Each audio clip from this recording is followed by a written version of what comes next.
नमस्कार, मराठमोळा यूट्यूब चॅनेलवर आपलं खूप खूप स्वागत आहे।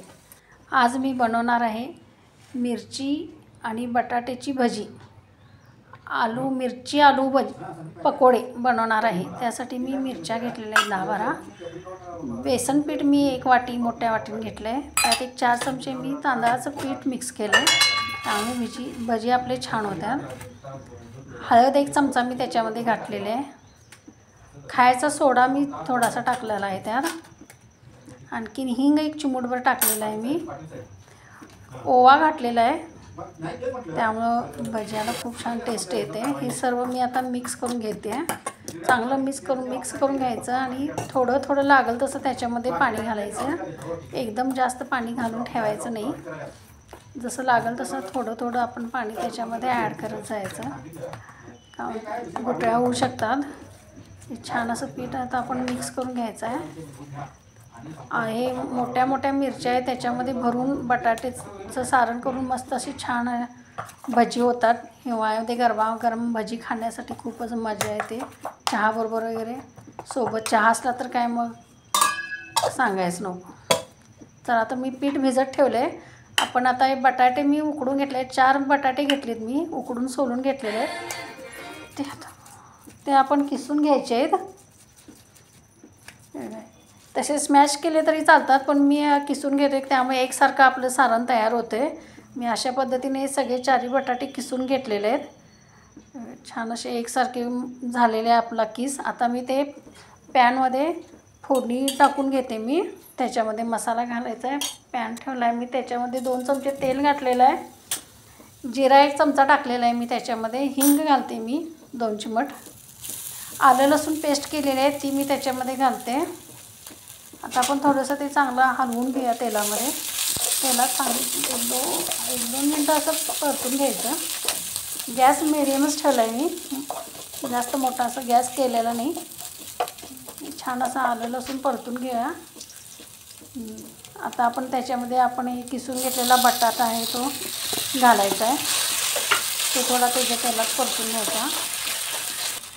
आता त्याच्यामध्ये हळद मी 1 चमचा घातलेले आहे, गरम मसाला घातलेला आहे मी 1 चमचा त्याच्यामध्ये। आता आपण लाल तिखट 1 चमचा घालतो आहे त्याच्यात। आता हे सगळं आपण छान मिक्स करायचं आहे। मीठ घातलं आहे चवीनुसार, चांगलं तेलात परतून घ्यायचं आहे। गॅस कमी गॅसवरच मी हे करते सगळं, जास्त मोठा गॅस करायचा नाही आहे आपल्याला। छान असं हे मिक्स करून घ्यायचं आहे, खूपच असं छान लागते। मी व्यवस्थित पूर्ण असं मिक्स केले। मी आता गॅस बंद करते। आता त्याच्यामध्ये मी कोथिंबीर घातली आहे, बारीक चिरून घेतलेली कोथिंबीर आहे ती मी घातलेली आहे त्याच्यामध्ये। सगळ्यात शेवटी आपण कोथिंबीर घालायची। गॅस मी बंदच केलेला आहे। आता आपण ह्याच्यामध्ये एक अर्धा लिंबू पिळून घ्यायचा आहे, लिंबू सगळ्यात शेवटी पिळायचा आहे आपल्याला, आणि छान मिश्रण असं एकत्र करून घ्यायचं आहे, चांगलं मिक्स करून घ्यायचं आहे। आता हे आपल्याला मिश्रण असं गार करत ठेवायचं आहे थोडा वेळ, तोपर्यंत आपण बाकीची तयारी करून घेऊया हे मिश्रण गार होईपर्यंत। आता आपण या मिरच्या आहेत हे मी स्वच्छ धुवून घेतलेल्या आहेत, मोठ्या मोठ्या अशा राजस्थानी मिरच्या आहेत। असं मधनं त्याला काप द्यायचा आहे, म्हणजे दोन्ही बाजूनं कट करायचं नाही, फक्त मधूनच त्याचं पोट असं फाडायचं आणि त्यातले बिया काढून, जेवढ्या निघतात तेवढ्या बिया काढून घ्यायच्या। तशा थोड्या राहिल्या तर पण एका मिरच्या जास्त तिखट नसतात, त्यामुळे बिया जरी राहिल्या तरी पण चालतं आहे। जेवढ्या निघतील तेवढ्या बिया काढून अशा पद्धतीने सगळ्या मिरच्या अशा कट करून घेतलेल्या आहेत। आता माझं इकडे तयार केलेलं सारण पण गार झालेलं आहे। आता आपण ह्या मिरच्या सगळ्या भरून घ्यायच्या आहेत। आता या मिरच्या भरून घेते ह्याच्यात, थोडं थोडं सारण घेऊन असं छान आपण असं कट केलेल्या मिरच्यामध्ये असं छान हे सारण भरून घ्यायचं आहे। जेवढं मावते तेवढं सारण आपण त्याच्यामध्ये घालायचं आहे आणि अशी छान मिरची पॅक करून घ्यायची आहे। अशा पद्धतीनं आपण ह्या सगळ्या मिरच्या भरून घ्यायच्या आहेत। आणि मिरचीची देठं आपण काढायची नाही आहेत, तशीच ठेवायची आहेत मिरचीची देठं। ह्या मिरच्या पण खूप तिखट नसतात, त्यामुळं छान लागतात। सगळ्या मी मिरच्या भरून घेतलेल्या आहेत। आता कढईत मी तेल गरम करायसाठी ठेवते। तेल गरम होईपर्यंत आपण भिजत ठेवलेलं पीठ आहे ते आणखीन एकदा थोडंसं पाणी घालून हलवून घेऊया. लागत असलं तर आपण थोडंसं पाणी घालून घ्यायचं. अशा पद्धतीनं आपले पीठ तयार झालं पाहिजे. थोडं छान असं फेटून घेतो आहे मी पीठ. जितकं चांगलं आपण पीठ फेटू तेवढे भजी आपले छान होतात. तेल पण माझं कढलेलं आहे. मी थोडंसं ट्राय करून बघितलं, छान तेल कढलेलं आहे. आता आपण भजी करायला घेऊया. भजी म्हणा किंवा पकोडे म्हणा, आपल्या इकडं आपण मिरची भजीच म्हणतो. राजस्थान, गुजरात त्या साईडला याला पकोडे म्हणतात.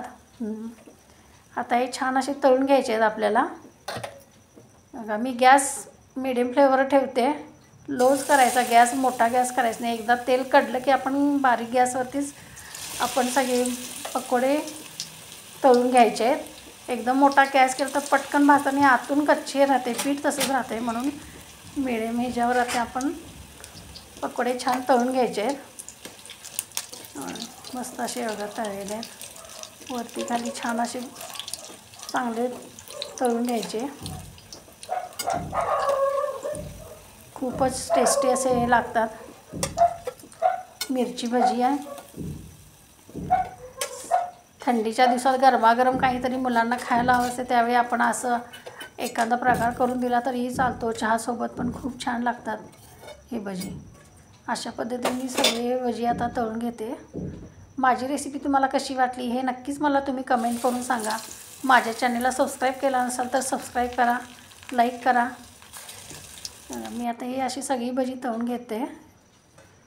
छान झालेले आहेत, एकदम टेस्टी आणि गरमागरम खायला खूपच छान लागतात. कशी वाटली माझी रेसिपी हे सांगा.